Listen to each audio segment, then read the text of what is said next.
Tunaongea habari za kukutana na Mungu. Sema kutana na Mungu. Jana tumeweka theme na hiyo ndio tunatembea nayo, kukutana na Mungu. Nikasema jana Marekani imetuma kikosi kamili cha wanasayansi kwenda kuzunguka mwezi, na wamesema tangu mwaka wa 72 hakujawahi toka mtu mwingine duniani mwenye aliacha dunia na akaenda mwezini, ila tu Amerika ambaye kulitoka mtu mmoja alienda mwezini tangu mwaka wa 72 mpaka na sasa hakujaenda mtu mwingine. Na imetokea kwamba kwenye ulimwengu wa sayansi kumetokea tena kwamba kwa mara nyingine tena wametuma kikosi cha watu wengine ambao ni watu zaidi ya 4, lakini wale tayari wameshaondoka ni watu 4, na wameondoka kwenda kuzunguka mwezi, na hawawezi enda kuzunguka mwezi kama hakuna kitu wanachotafuta. Kuna kitu ambacho wanataka wajue. Tangu mwaka wa 72 mpaka sasa, ripoti tulioletewa na hii ya sasa, ulimwengu jinsi unavyoenda, inafanana ama haifanani? Nini ambacho tungetaka kujua zaidi habari ya mwezi? Wakaamua kutuma watu 4, na ninapozungumza leo tayari washaondoka. Na kinachonishangaza ni kwamba ile rocket ambao walitumia kuondoka kwenda kuzunguka mwezi, urefu ile rocket inasemekana ni mita 100. Unaweza angalia urefu mita 100, urefu wake rocket mita 100. Na ile rocket ambao wameruka nayo kwenda kuzunguka mwezi, kulingana na ripoti inasemekana ya kwamba watatumia siku 4, kulingana na kasi ya ile rocket ama mbio ya ile rocket, watatumia siku 4 kufikia mwezi, na hawaingii ndani ya mwezi, wanaenda kuzunguka mwezi for 10 days, alafu wanarudi duniani. Wametoka kwenye dunia ya kawaida tulio mimi na wewe, dunia mzunguko, wameenda kwenye dunia nyingine katika jina la Bwana. Sema amina. Na nikasema ya kwamba Marekani imetuma watu kwenda kusurvey ama kufanya utafiti, kwenda kufanya utafiti juu ya mwezi. Kuna kile wanataka, na wewe unapokuja kwa mikutano kama hii, kuna kitu unataka Mungu afanye kwenye maisha yako. Na tayari wale watu wamegharamikiwa na serikali ya Marekani, na pia hata na mashirika mengine ambao walijua tayari wameshiriki. Na wewe pia ukiwa hapa, mbingu imegharamika kwa ajili ya kupona kwako. Mbingu imegharamika kwa ajili ya baraka yako, ya kwamba kila atakayekanyaga hapa lazima atatoka na baraka yake, atatoka na uponyaji wake. Sema haleluya. Watu hawa, Paulo akasema ya kwamba hakuna askari aendaye vitani kwa gharama yake. Every soldier anagharamikiwa na serikali ya mbinguni. Sema amina. Na huu mkutano umegharamikiwa. Sema umegharamikiwa, ya kwamba yote atakanyaga hapa lazima atapokea kile anataka. Ajalishi watu wanataka wataki, lazima atapewa portion yake mwenyewe. Sema haleluya. Watu wameondoka kwa siku 4 na wametumia siku 4 kwenda mwezini. Sisi hatutatumia siku 4 kuleta majibu yako. Majibu yako yanapatikana wakati unalikubali neno, na wakati unaliamini neno, unapokea majibu tayari katika jina la Bwana. Kwa hivyo tunazungumza habari za kukutana na Mungu. Wa Marekani wameenda kukutana na mwezi. Mimi nimekuja hapa Kambira Punda, nilikuwa Kitivo juzi. Asante Roho Mtakatifu. Nimekuja Kambira Punda Mwatate ili nami nikutane na Bwana katika jina la Yesu. Sema amina. Tunapoongea kukutana na Mungu, jana nilisema ya kwamba leo nataka nikuonyeshe tukikutana na Mungu, Mungu anashughulikia vitu gani? Ni mambo gani ambayo Mungu anayashughulikia wakati tunapokutana na yeye? Na niseme kukutana na Mungu ni kumaanisha nini? Ni kukutana na nguvu za Mungu. Sema amina. Unapokutana na Mungu, umekutana na nguvu za nani? Za Mungu. Na hakuna aliyekutana na nguvu za Mungu akabaki kawaida. Kila aliyekutana na nguvu za Mungu maisha yake yalibadilika completely katika jina la Bwana. Na leo yote umekuja kuwepo jana, bado Bwana atakutana na wewe katika damu mwana kondoo. Tunaposema kukutana na Mungu ni kukutana na uwepo wa Mungu. Uwepo. Mwimbaji akasema uweponi. Huo wimbo unasemaje waimbaji? Uweponi. Hebu wimbo soloist. Nikae Bwana milele. Asante. Uweponi mwa Mungu akae. Maneno haya ni Daudi mwana wa Yese alisema, heri kukaa siku moja katika nyumba ya Bwana kuliko miaka 1000 nje ya uwepo wa Bwana. Sema amina. Maana katika uwepo wa Bwana hapo kuna uzima. Katika uwepo wa Bwana kuna ulinzi. Katika uwepo wa Bwana kuna kila aina baraka. Katika uwepo wa Bwana kuna kuponywa. Katika uwepo wa Bwana ibada zinazofanyika uweponi mwa Bwana ni ibada zilizokubalika mbele za Bwana. Sema amina. Mahali kuna uwepo wa Bwana kuna utulivu. Mahali kuna uwepo wa Bwana kuna usalama. Rosi Mohando akasema kwa Yesu salama, hakuna kwingine kuna usalama isipokuwa kwa Yesu peke yake. Nami nitangaze ya kwamba watu wa Mungu, tukikutana na Mungu wa majeshi, uwepo wake unakaa katikati yetu, unatembea pamoja nasi na unafanya kazi kati yetu. Sema amina. Ni rahisi sana. Watu wanaweza beba vitabu vya tenzi, wanaweza beba Biblia kwenye vibeti, wanaweza beba Biblia kwenye simu, lakini kama hana uwepo wa Mungu, mtu wa Mungu ni kazi bure. Watu waliobeba uwepo wa Mungu huwa hawaogopi wanadamu, wanaogopa Mungu. Ishara ya mtu aliyebeba uwepo wa Mungu, utaona ya kwamba haogopi watu, anaheshimu watu, ila anamuogopa Bwana. Na ndio maana Wakristo wengi leo, watu wengi wanashindwa katika safari ya wokovu, kwa sababu wakienda mahali hakuna mchungaji, wana rangi tofauti. Mahali mchungaji yupo, ako na rangi tofauti. Mahali kuna wapendwa na mjua, ako na rangi tofauti. Lakini watu waliobeba uwepo wa Mungu, waliokutana na Jehova, iwe pasta yuko, wapendo wako ama hawako, bado amesimamia imani, anatembea katika imani, amesimamia uokovu, amesimamia utakatifu. Sema amina. Yani haogopi watu, anaheshimu watu. Nini kimetokea leo? Unakuta mtu ameokoka lakini haheshimu hata bosi wake kazini. Yawezekana yule bosi hajasoma kama wewe, umesoma kumliko, lakini kama Mungu amemtunuku na neema, amempa nafasi uwe chini yake, heshimu yeye. Petero akasema hivi, msiheshimu watu kwa sababu ni wapole. Akasema hivyo. Petero akasema hivi, hata kama ni wakali, wanawatesa ama wanawachapa, mnapowatii wale watu na kuheshimu, ni Mungu mliyebeba mnayemheshimu. Sema amina.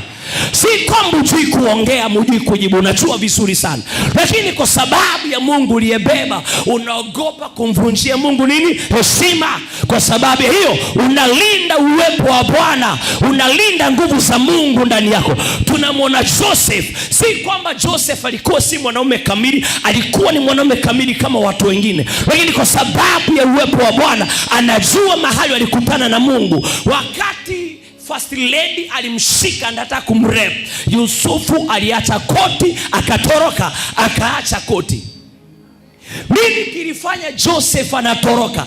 Analinda uwepo wa Mungu ndani yake. Sema amina. Wapendo, uwepo wa Bwana haupatikani kwa chapati, haupatikani kwa vyakula, unapatikana kwa kumtafuta Bwana, unapatikana kwa kujinyima, unapatikana kwa watu ambao wameamua kujulikana na kumtafuta Mungu wa majeshi. Sema haleluya. Nini kimekuleta hapa? Ni kwa sababu unajua ya kwamba unaenda kukutana na uwepo wa Mungu. Unataka kukutane na Mungu. Maana kama ni watu umekutana nao ukiwa nyumbani, umekutana na watu tangu asubuhi, hata kwa simu tumekutana na watu, lakini hiyo haikutosheleza, haijakutosheleza bado. Ni sawa na mtu akiwa na kiu ya maji, unampatia soda. Soda si maji, soda ni kinywaji ambacho ni sehemu ya vinywaji kama chakula. Huwezi patia mtu ana kiu ya maji unapatia juice juice ya nanasi kwa sababu ina sukari mingi. No, maji ni tofauti. Hawezi maliza kiu. Uwepo wa Mungu, tukikutana na Mungu wa majeshi, kuna kiu ya kiungu inaumbika ndani yetu, na kiu ya dunia inatoka. Tunasikia kutosheka na Bwana, tunasikia kutosheka na Mungu peke yake, tunasikia kutosheka na Jehova Shama aliye hai. Sema haleluya. Asante Roho Mtakatifu. Tulisoma andiko la jana, tusome hapo mahali tulisoma jana,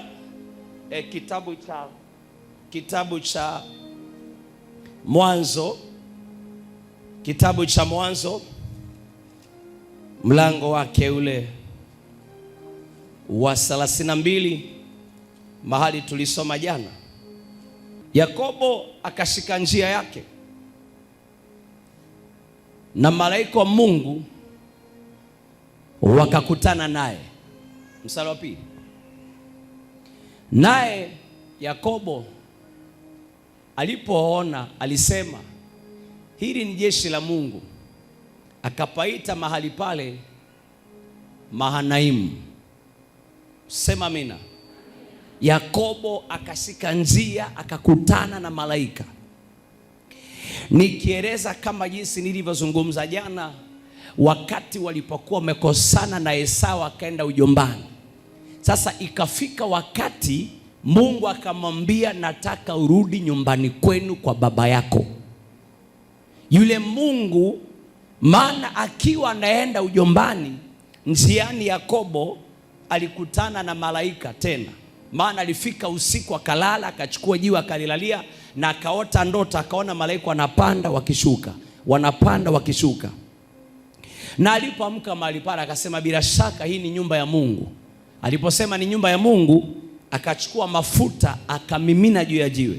Yakobo akasema vitu vitatu vya muhimu. Akasema hivi, kama utanipa chakula nile, unipatie mavazi nivae.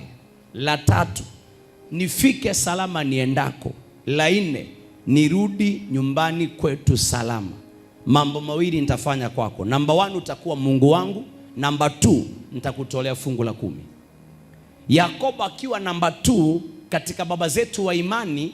Mtu aliyetoa fungu la 10 wa kwanza ni Ibrahimu, wa pili ni Yakobo mwenyewe, ambaye Yakobo ni mjukuu wa Ibrahimu. Sema amina. Akasema nitakutolea. Sasa hiyo amemchallenge Mungu ya kwamba sasa Mungu afanye kama yeye, na Yakobo asipofanikiwa basi hatatoa fungu la 10 na hata kuwa Mungu wake. Akisema utakuwa Mungu wangu, inamaanisha kwa wengine hata kuwa Mungu, lakini kwake atakuwa ni Mungu. Sema amina. Maana sasa hapo ni pale alipokuwa naenda ujombani, na Mungu akawa mwaminifu, akalifuata neno lake sawa na vile Yakobo alivyosema, na Mungu akafanya kama Yakobo alivyoomba. Na ndio maana akiwa kwa Labani ameamua kumunyanyasa kwenye mshahara. Ameamua hata mlipa Yakobo sawa na makubaliano. Kwanza walianzana kwenye kuoa. Msichana Yakobo aliyetaka akabadilishiwa. Haikuishi hapo. Akachunga miaka mingine 7. Akapewa mke. Alipopewa mke Yakobo akaona sasa nimeshaoa, nahitaji mshahara wa kazi. Kaambia yeye tena utachunga miaka mingapi? 7. Akamaliza bado halipwi. Nini litendeka? Kumbe Labani hakutaka Yakobo apate haki yake. Lakini atukuzo Mungu mbinguni, Mungu alikutana na Yakobo njiani mapema kabla hajafika kwa Labani. Wakafanya maagano na Yakobo. Walifanya agano. Ndio nasema ya kwamba agano lako na Mungu ni Mungu anajua. Watu watajua patano lako na Mungu. Na kama Mungu anajua agano lako na yeye, usiangalie kile watu wanaongea, angalia kile Mungu anaongea kuhusu maisha yako. Sema haleluya. Hebu sikiza. Walipoenda, ilipofika wakati sasa, Yakobo akaamua hivi, Labani akaamua hivi, mimi nitakulipa lakini malipo atakuwa hivi. Wale ndama watazaliwa madoa watakuwa mshahara wako. Wale hawana madoa hao ni wangu. na akahakisha kwamba ametoa beberu wa madoadoa wote akaweka kando. Lakini Mungu ni nani? Ukikutana na Mungu wa mbinguni, anajua kubadilisha historia. Mungu anajua kubadilisha historia za watu. Na Mungu akitengeneza historia yako, hakuna mwanadamu anaweza igeuza. Mungu akikupatia nafasi, hakuna mwanadamu atakutoa. Mungu akikupatia kitu, hakuna mwanadamu atachukua. Sema haleluya. Wakati watadhani wanachukua, kumbe wanakuongezea. Hujaelewa? Wakati wanadhani wanachukua kile Mungu amekupatia, kumbe wanakuongezea zaidi ya kile umepewa na Bwana, katika jina la Bwana. Sema haleluya. Mungu akafanyaje? Akamwambia Yakobo, fanya hivi, chukua mti wa mlozi. Chukua mlozi, kata ufito wa mlozi, ubambue maganda mistari mistari, uingize ndani ya maji mahali mbuzi wanakunywa maji. Mahali mbuzi wa Labani wanakunywa maji, hapo ndipo Yakobo anawapeleka wakunywa maji. Uone vile Mungu anafanya. Sayansi imeshinda wa Marekani. Yaani Mungu angetuma mtu mwezini, haungehitaji rocket. Ungeenda vile Enoch aliitwa. Yaani unaona anashinda wanadamu. Haungehitaji rocket. Ungeenda hivyo mwezini, urudi tulete ripoti.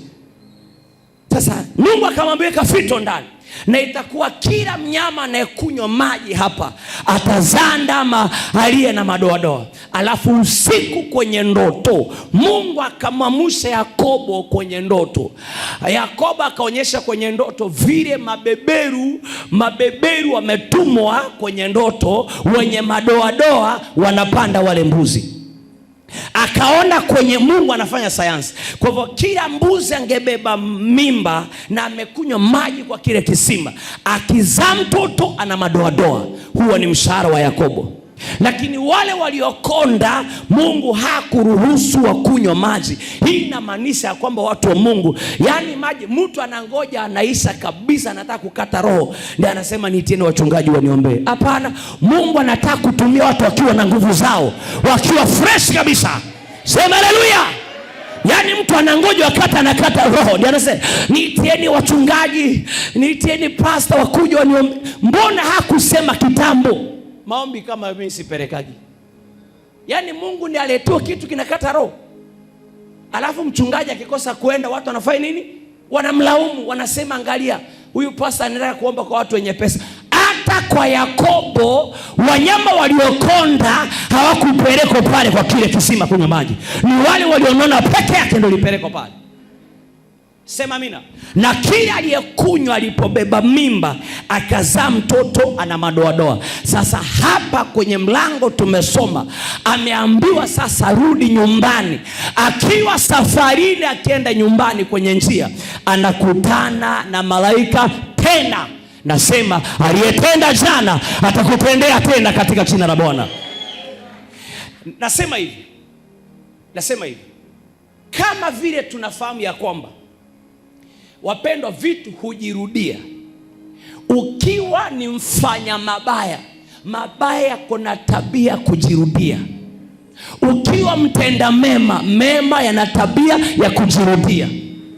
Ni kusema kwamba ukipata nafasi ya kukutana na Mungu, basi usimuachilie. Na ukipata nafasi ya kufanya mema, fanya na moyo wako na bidii yako yote, kwa sababu kuna wakati yatakurudia. Kama watu wanafanya mabaya, yanakuja na warudia baadaye na watoto wao. Kadhalika pia wanafanya mema, yatakufuata na watoto wako. Ukikutana na Mungu wa majeshi, hata kizazi chako kitakutana na Mungu wa baba yao na mama yao. Sema haleluya. Huyo Mungu wa baba yao atatembea na wao, atatembea na wajukuu wako. Kwa hivyo ni hatari sana wakati mtu anafanya mabaya na pengine haoni yakimpata anafanyia watu. Nataka kusema ya kwamba yasipomrudia yeye, yatarudia kizazi cha kwake. Sema amina. Wakati mtu amesikia mtoto wa mtu anaolewa, anaenda mbio mpaka kisha ameharibu uchumba huo. Amesikia mtoto wa mtu anasoma, anaenda mbio mpaka amkatizie masomo. Amesikia mtoto wa mtu anajenga, anaenda mbio mpaka nyumba inakwama. Yawezekana alishajenga, lakini ana watoto, ana wajukuu. Alichotenda kwa mtoto wa jirani lazima atatendewa. Ni ombi langu ya kwamba kwa mkutano huu ukutane na Mungu wa majeshi. Walichotendea wazazi wako, Bwana atawaregeshee. Waliotenda kwa familia kwenu, Mungu atawaregeshee. Chochote walifanya kibaya, wanawaregeshee kwa vichwa vyao. Sema haleluya. Mungu awaregeshee. Mabaya na tabia kufanya nini? Ndio maana maandiko yanasema ya kwamba mtu akiwa ndani ya Kristo amekuwa kiumbe kipya. Kwa hivyo ni kumaanisha kwamba ikiwa alifanya kabla hajaokoka, huyu mtu hakuna kibaya kitamfuata, atafuatwa na neema ya Mungu peke yake. Maana alifanya akiwa gizani, alipokuja nuruni hayumo tena kwa matendo ya kitambo aliyokuwa anatenda. Na ndio maana wanasema shetani asikuhukumu wakati umekwisha kuokoka, umetubu dhambi, umesamehewa. Hauhitaji kukumbushwa na shetani vitu ulifanya zamani. Kataa kabisa. Kwanza kama ulikuwa unaomba umefunga macho, fungua macho. Mwambie si huyu. Na kuambia shetani sio huyu, beba haraka na uondoke. Kama ulikuwa unaomba umefunga macho, fungua. Mtafute na kutafuta uko wapi? Uko chini ya kitanda, mko kwa kona, kwa kabati. Nasema sio huyu wa zamani. Mimi ni mwana wa Mungu, ni kiumbe kipya. Hauna makao kwenye nyumba hii. Hauna makao kwa mwili wangu. Katika jina la Bwana. Sema amina. Kwa hivyo ili tukutane na Mungu, ili tukutane na Mungu wa mbinguni,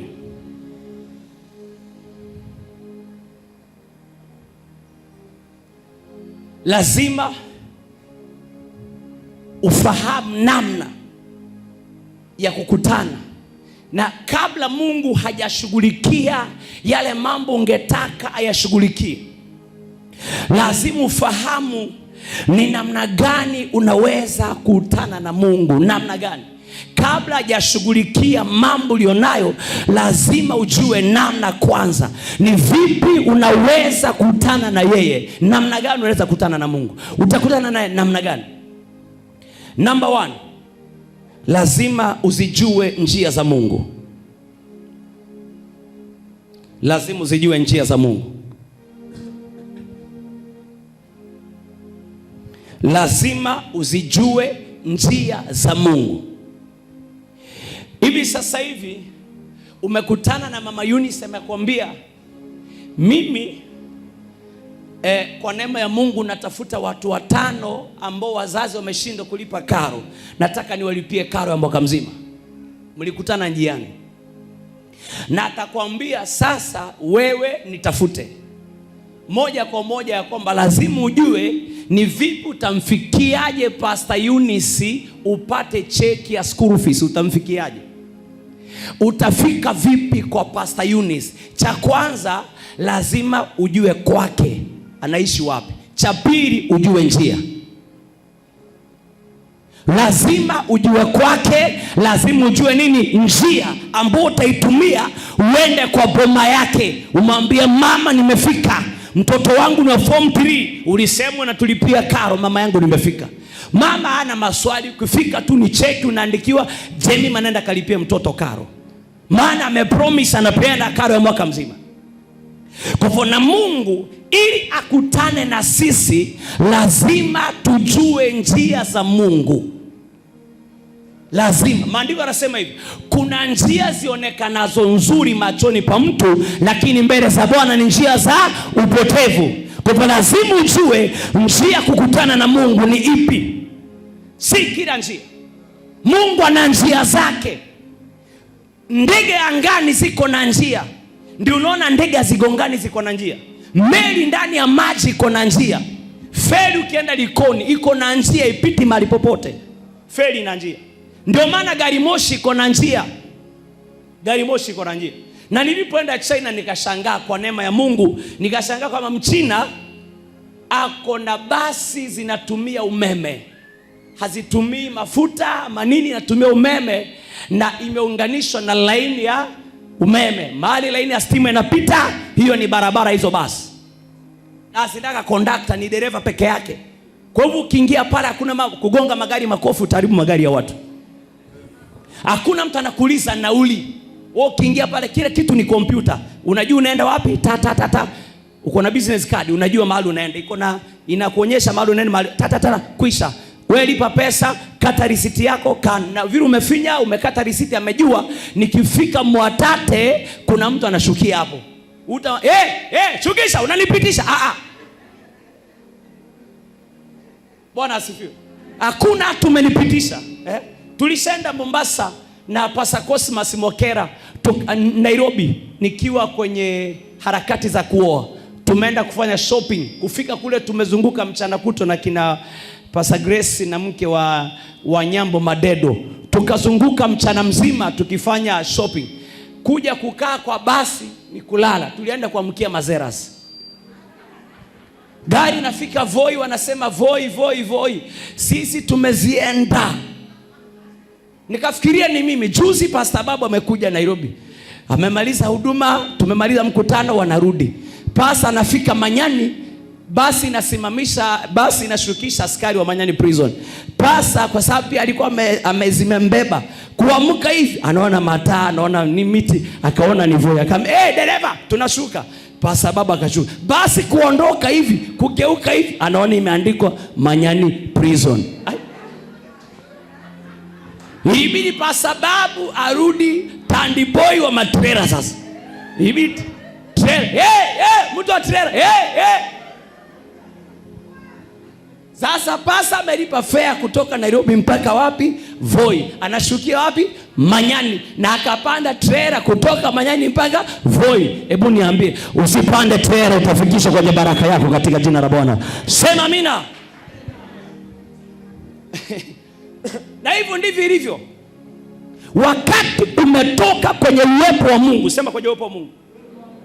Wakati umetoka kwenye uwepo wa Mungu, mtu wa Mungu, tayari kuna kitu kitakupita. Sema amina. Wakati umetoka kwenye uwepo wa Mungu, kuna kitu utapoteza. Pastor akapoteza fare. Sisi naye tukabeba bure na Mwakera kutoka Voi, hatukulipa fare mpaka Mazeras, tulipa ya Voi. Kufika hapo saa 11 ile tulibeba bure, lakini kurudi tumelipa kwa sababu ilibidi tafute gari nyingine. Hatukusafiri na basi, tulisafiri na pickup. Tukabeba na pickup kutoka Mazeras mpaka Voi, na hiyo baridi yote nyuma ya pickup. Sema amina. Zijue njia za nani? Za Mungu. Kitabu cha Kutoka mlango 33 ule mstari wake wa 13. Zijue njia za Mungu. Kitabu cha Kutoka 33 ule mstari wake ule wa 13. Inasema hivi: basi sasa na kuomba, ikiwa nimepata neema mbele zako, unionyeshe njia zako nipate kukujua, ili nipate neema mbele zako,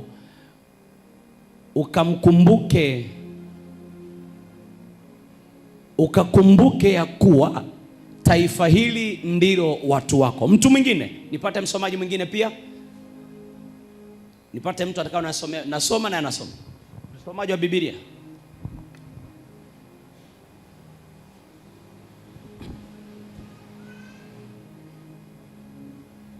Jefa.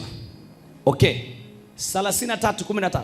Kitabu ni cha Kutoka 33:13. Yes. Basi sasa na kuomba, ikiwa nimepata neema mbele zako, unionyeshe njia zako, nipate kukujua, ili nipate neema mbele zako. Asante. Huyu ni Musa ambaye mnafahamu ya kwamba kwa mkono wa Musa Mungu amefanya miujiza mikubwa sana. Watu wamepona kwa mkono wa Musa. Musa ameweka fimbo chini ikawa nyoka. Musa ametoa mkono ukawa na ukoma akapona. Ukoma ukaisha, mkono ukarudi kawaida. Musa amegeuza maji akawa damu. Musa amefanya miujiza ya vumbi ya Misri kuwa chawa. Musa amenyesha mvua ya mawe ya moto. Musa ameleta nzige na parare, wamekula mashamba ya Wamisri, lakini mashamba wa Israeli yako salama.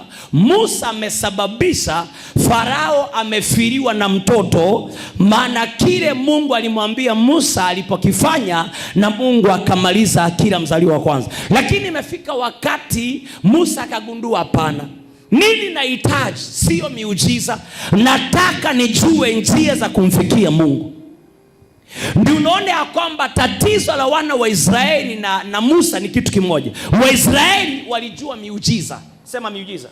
Wakati Mkristo atajua muujiza peke yake na asijue njia za kuleta miujiza, hata akipata muujiza hatajua value yake. Narudia tena.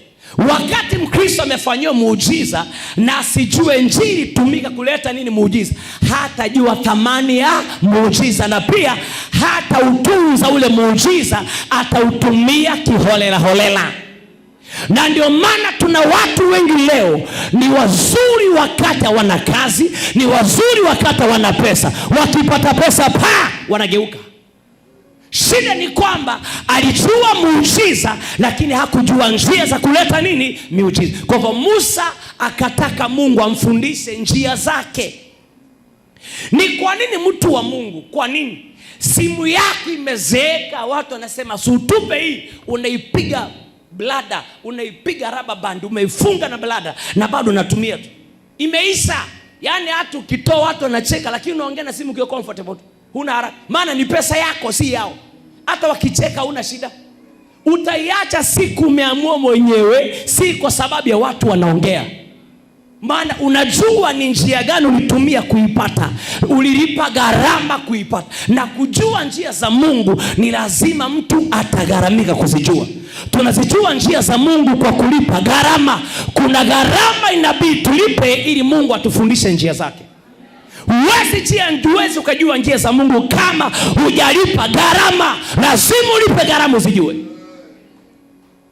Sema amina. Kwa hivyo Musa akasema, Bwana, naomba nifundishe njia. Kama nimepata neema, nifundishe njia zako. Ikiwa nimepata neema, nifundishe njia zako. Nifundishe njia zako kama nimepata neema, kama nimekubalika. Neema ni nini? Neema ni upendeleo. Kama nimependelewa, Mungu nifundishe njia zako. Nataka kusema ya kwamba mtu wa Mungu, mtu akunyime pesa lakini asikunyime njia za kupata pesa. Narudia. Watu wakunyime chakula lakini wasikunyime mbinu ya kupata chakula. Watu wakunyime nafasi ya kazi lakini usinyime vibali vya kutafuta kazi. Waliokunyima hawa, kuna wale wanataka mtu kama wewe. Wao wakikataa, kuna watu wanataka mtu kama wewe, mwenye CV kama yako, mwenye tabia kama yako, mwongeaji kama wewe, mpole kama wewe, na mtiifu kama wewe. Kuna watu wanataka mtu kama huyo. Kwa hiyo Musa akasema, Bwana, nifundishe njia. Mtu wa Mungu, unahitaji kujua njia za kukutana na Mungu. Maana sio kila njia unaweza kutana na nani? Na Mungu. Na ndio maana hata kwa maboma tuna njia maalum ambayo watu wanaingilia kwa boma. Boma ikuagi na geti 3, geti huwa ni moja. Hata kama ina magari kiasi gani, geti ni moja. Kama kuna nyingine, basi imetengenezwa for temporary tu kwa sababu ya mambo fulani, wakimaliza itafungwa. Lakini geti huwa ni moja. Na kwenye geti moja hiyo iko na lango, iko na kamlango kadogo, na hiyo lango kubwa ndio tunaita nini? Geti. Bwana asifiwe. Musa akasema, nifundishe njia zako. Naomba Bwana akufundishe njia zake. Watu wana njia za biashara. Unalielewa? Watu wana njia za kuendesha magari, lakini wale walio na njia za Bwana, hakuna mahali wanaweza wakashindwa kufika. Hakuna kitu kinaweza kuwazuia kufika pale wanataka, kwa sababu mahali wanatembea ni Mungu amewatengenezea njia. Ndio maana maandiko yanasema ya kwamba anatengeneza njia katika jangwa, anatengeneza njia jangwani, anatoa maji katika nyika. Jangwa inamaanisha nini? Jangwa inamaanisha mahali wengine wameshindwa, huyu mtu hatashindwa. Kuna mahali wengine anakwama, huyu hatakwama. Hata mkutano sidani hujakuwa na vita. Kuna watu na kabisa hapo sasa atakuja kweli. Kwa Pastor Ibrahim. Wacha tuone. Amekuja ama hajakuja? Na hata kuna mwingine ukitoka hapa, sasa ulienda kutafuta nini? Yaani umekosa mahali pa kwenda. Atumeenda kwa Reverend Ibrahim, atumeenda kusikiliza hapo. Yaani wewe. Kuna mwingine alitokelezea hapa na kifagiwa kufagia nini? Kufagia mashetani. Akasema Marwa nimemhamisha Mwatate. Mimi ndiye nimefanya Marwa hame Mwatate. Hamtamuona Marwa Mwatate. Tumepiga mikutano Taita Academy mama tujapiga. Baada anafagia ama hafagii? Watu wanaenda pale madamu wanapewa vifagia, tunafagia mashetani. Biblia gani ulisoma watu wanafagia mashetani? Lakini watu unafagia mapepo. Mara mamako ndiye anakuroga. Mara nishaihubiri injili nikamwambia watu mamako ndiye anakuroga. Hii Mwatate. Kuna mtu ushawaji kwa huduma yangu akamwambia toa pesa nikuombe. Inua mkono kama nishaikuuzia maombi. Inua mkono sasa hivi. Inua mkono. Ushakuja ukanua maombi. Kwa sababu tunajua njia za nani? Za Bwana. Njia za Mungu zinasemaje? Mlipewa bure, toeni nini? Bure. Bwana asifiwe. Njia za Bwana. Watu waliojua njia za Bwana wana msimamo. Hata akiwa kwa matatizo ana msimamo, anajua mapatano yake na Bwana. Anajua hapa ndio Mungu anapitiaga. Sina na hiyo. Kilichomsaidia Bartimayo kupona ni kwa sababu alijua nini? Njia. Alijua si hapa ndiye atapita. Hakuna shida. Nyinyi wenye kimbieni, wale mnaona kimbia. Nyinyi anatangulia. Madamu hapa ndiye atapitia na bado hajapita, hapa sitaondoka. Nitakaa mpaka Bwana atakuja nikute hapa. Maana Bartimayo alijua njia, hapa ndiye atapitia. Uzuri alikuwa nasikia, hakuwa kiziwi. Macho ndiyo alikuwa hayaoni. Yaani ukijua hapo ndio Mungu anapitiaga, watu wasikuvunja moyo. Baraka yako si kama yao. Ukijua hapo ndio Mungu anapitia, nataka kusema usiondoke. Wakikuondolea viti, kaa chini. Wakiondoa mkeka, tandika leso. Wakiondoa leso, kaa kwa mchanga, kaa. Sema Bwana nakungojea kutembea na Yesu mimi.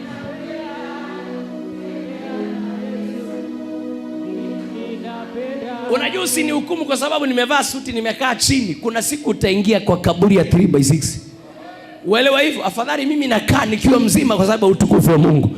Kwa hivyo suti yangu isikusumbue. Hii si chochote mbele za Bwana. Hii suti ni makonge tu, imesagwa sagwa ikatengenezwa uzi ngui ikatengenezwa. Hii ni makonge. Na bado ilingani na thamani yangu. Maandiko yanasema nimeumbwa kwa jinsi ya kupendeza, kwa mfano wa Mungu na kwa sura ya Mungu, Mungu wa majeshi. Kwa sura ya Mungu, kwa mfano wa Mungu nimeumbwa. Sema haleluya. Kwa hivyo suti yangu isikusumbua ati nimekaa chini. Si chochote. Thamani yangu mbele za Bwana ni mkubwa zaidi kuliko suti niliyovaa. Sema amina. Kaa, mwambie mtu kaa. Waachana na watu. Waachana na nini? Na watu. Madamu unajua hapa ndiye anapitia. Nini kiliponya Jamali ya kaa mlangoni kwenye mlango mzuri? Kwa sababu alijua njia watu wanaingilia wapi? Kanisani. Akasema hapa nitakaa hata kama ni mwaka wa 38 bado nitakaa. Na kwenye mwaka wa 38 anaona mwaka 40, jamaa mlango mzuri. Mwaka 40 anaona Petro anatokelezea. Jamani naombeni sana. Akasema hatuna fedha, hatuna sadaka, hatuna fedha wala dhahabu, lakini tulicho nacho ndicho tukupacho. Wakasema kwa jina la Yesu inuka na uende. Jamaa kasimama na jamaa walimuona akiombaomba hawakuamini kama nezo afuata kwa ibada. Nini kilimponya Bwana? Si kwa sababu matatizo, alijua njia. Sema jua njia. Sema jua njia. Nairobi kuna watu wako pale tu, yani ukiuliza unataka kujua mahali wao anakuuliza hupajui, nikikupeleka utanipatia 200. Haina shida, wewe nipeleke. Na nikikuunganisha na mtu wa boda bado utanipatia. Kwa hivyo anakuna haja atembee na wewe. Mnaenda kwa boda boda, anaambia mtu wa boda, huyu mpeleke Kariobangi nyuma ya mall inajengwa. Hapo amefika. Jamaa anachukua 200 anabaki hapo. Wewe hujui njia. Yeye anajua njia, anafanya biashara na njia. Na mwingine sasa unaenda Kambira Punda na tayari umefika Kambira Punda. Kambira Punda ni mbali. Sasa unaweza nipeleka, nitakupeleka lakini ukiongea vizuri. Kama pesa ngapi? 500. Si unipunguzie kidogo. Haya 200. Kambira Punda umefika, mnazuka na barabara hii, mnazunguka mpaka kule Matate Town, unarudishwa, unapanda hii barabara, unaachiwa hapa. Si kama umeelewa? Na umeshafika wapi? Kwa sababu ujue nini? Njia. Usipojua njia utapotea, na usipojua njia utatapeliwa. Ukijua njia za Mungu, hakuna siku nabii wa uongo atakudanganya. Hakuna siku manabii wa uongo atakutapeli. Watu wengi leo wamechakachua imani, wamechakachua wokovu wako sababu hawajui njia ya kweli. Hajui. Sasa niambie, ulisoma Biblia gani mapepo zinafagiliwa na kifagio? Kukaja nyingine watu wanauziwa nini? Jiwe la Goliati. Mawe ya kuua nani? Goliati. Ikaja nyingine wakuuziwa nazi. Siuende Mazera, asiuishi pale. Nunua nazi, tengeneza nazi yako mwenyewe kama shida ni nazi. Nyingine akuuziwa chumvi. Siuende Malindi, uishi Malindi, chumvi iko ya kutosha. Sema amina. Sema jua njia za Bwana. Katika jina la Bwana. Tusome hiyo.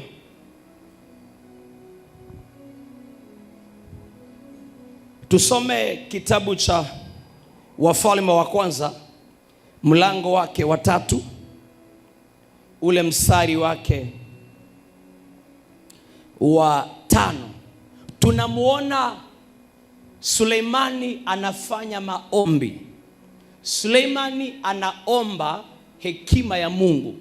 Anasema, Mungu, hawa watu umenipa kuongoza ni wengi mno, lakini ninahitaji tu unipe hekima ambayo itanisaidia namna nitakavyoingia kwao, namna nitatoka kwao. Mungu akamwambia, sawa, umeomba jambo la maana, umeomba kitu cha maana kabisa, lakini sikiliza, kama utazishika njia zangu. Sema njia zangu. Hebu sikiza hii kile Suleimani aliomba. Wafalme wa kwanza 3 mstari wa 5, alafu utaruka utasoma 8 mpaka 9. Na huko Gibeoni Bwana akamtokea Sulemani. Naam. Katika ndoto ya usiku. Naam. Mungu akamwambia, omba utakalo nikupe. Naam.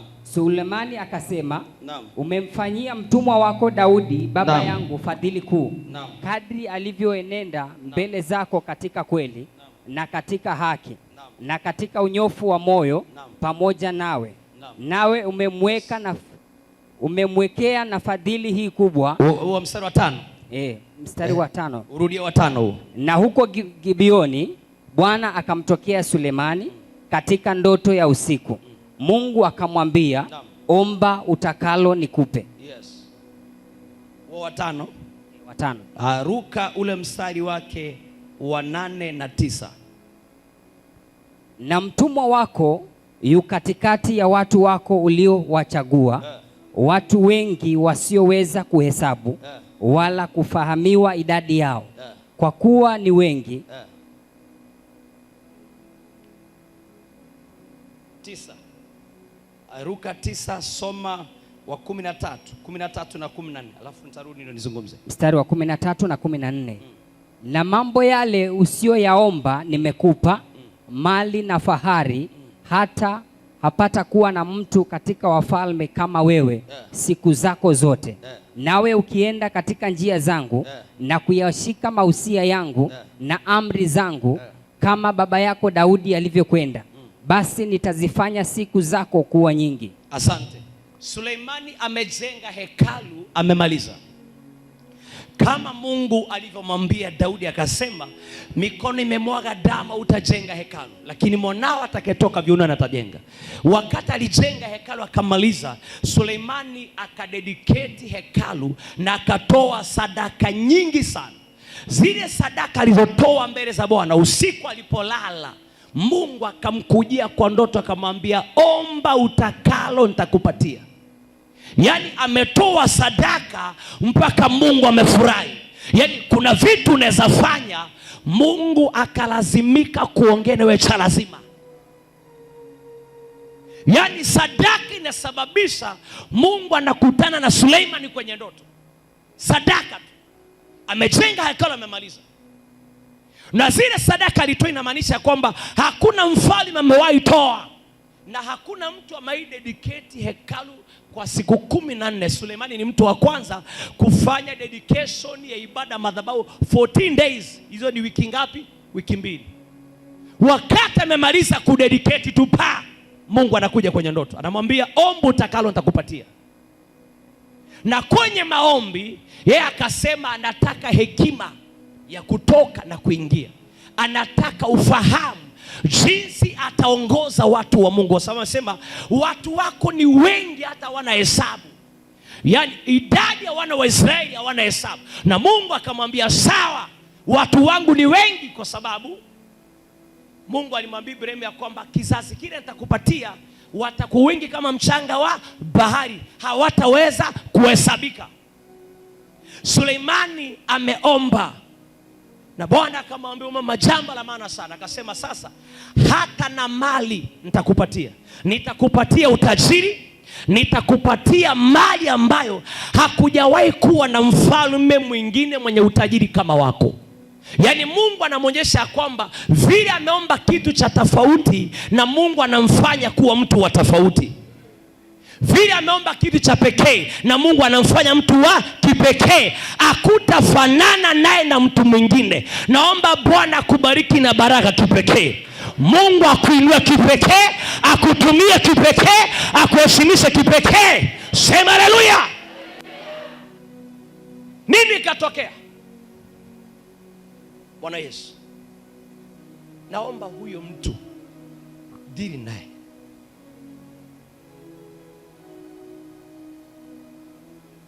Dili naye.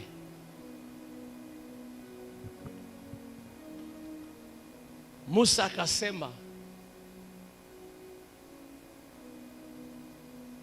watajuaje ni ulitoa Israeli Misri? Dili na yeye. Dili naye. Hiyo mikono wanatumia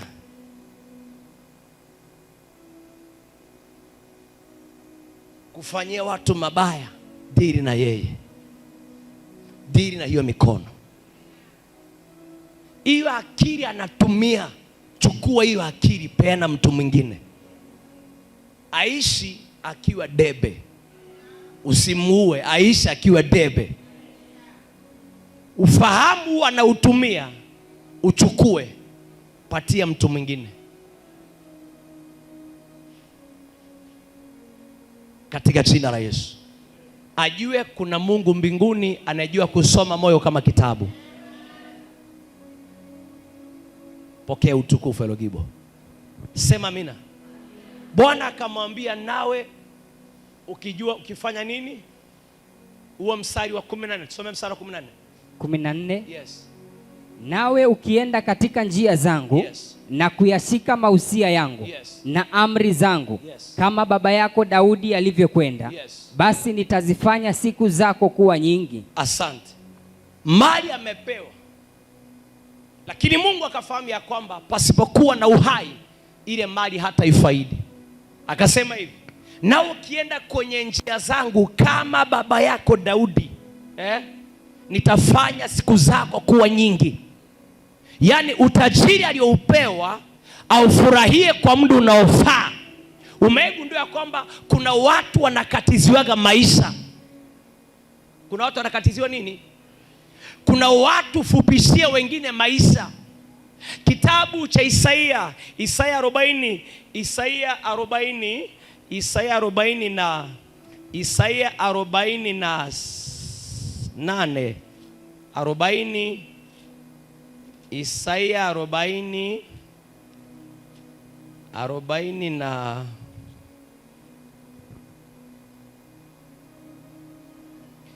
47.